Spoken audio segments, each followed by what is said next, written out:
Royal expert Tom Sykes slams Harry and Meghan. Fears from traitors are more concerning than ever. Hello, and a very warm welcome to our LVT News YouTube channel. Today, people have been discussing a new issue. How serious really is the threat that's posed by Harry and Meghan to the continuation of the monarchy? According to royal commentator Tom Sykes, I think it has turned into a serious threat, or, more correctly, a threat which should be taken seriously, as although the monarchy will continue for many generations, this present attack is somewhat akin to a medieval usurpation, so needs to be carefully handled by the. He went on to say what started out as an Ocean's 11 type scheme by a grifter and her associates caught the eye of some powerful and influential people who saw how their own strategic interests align with the grifter's Ponzi scheme mentality. Accordingly, these big dogs inserted their own staff into Team Meghan. Since then, she has been silently protected, which explains why there are never any consequences for her actions. Who else has ever lied so casually, blatantly and consistently on the world stage, behaved so badly, so stupidly? Yet nothing ever happens to her. Then name another person with absolutely no discernible talent, who has continually paid tens of millions, regardless of the quality or quantity of material produced, while regularly receiving awards. It's inexplicable. Unless one lists the heavy stone and peers at the insect swarming underneath. The ruling dynasties and U.S. politics absolutely hate constitutional monarchies. They would just love to see a UK republic with one of their own, like Tony Blair, installed as the.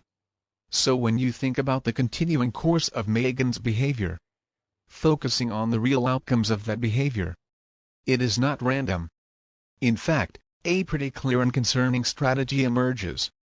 The destabilization of the British monarchy and Commonwealth of Nations. Project Meghan wants to cause instability.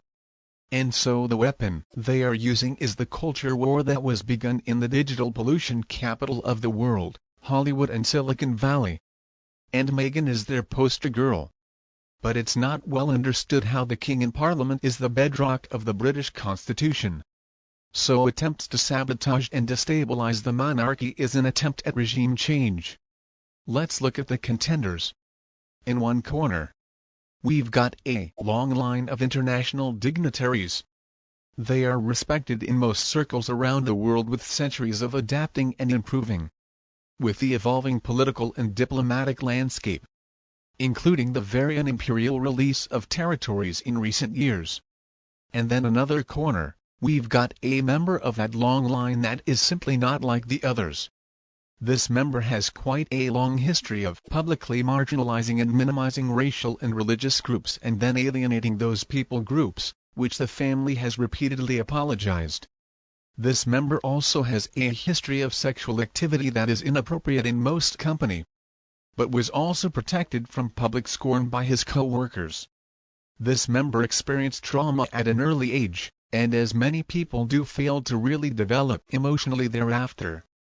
This complete lack of sensitivity and emotional immaturity makes him such an easy target. And he was definitely targeted by a wannabe with the instincts of a stray. Is she capable of bullying? Most people for sure, through sheer power of will. If nothing else, her father taught her that, you know what? She's above the rules. They don't apply to her, so she's going to make her own box on every form she fills out. Does she have the power to ruin a family? Well, how many times has she answered that question in full view of the public?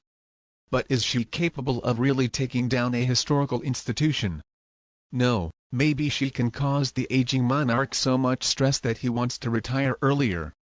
But there are two patriots in line behind that monarch, and they are not aging, and they're also not opposed to directly addressing threats to their country or to their family. Maybe I have skipped a few bits, though, because the only question I still have is whether or not Harry's going to find himself homeless in the US. Allow me to share my opinion with you. Even though a lot of what he has said has me confused because I didn't understand what else could be lurking in the background. I was kind of always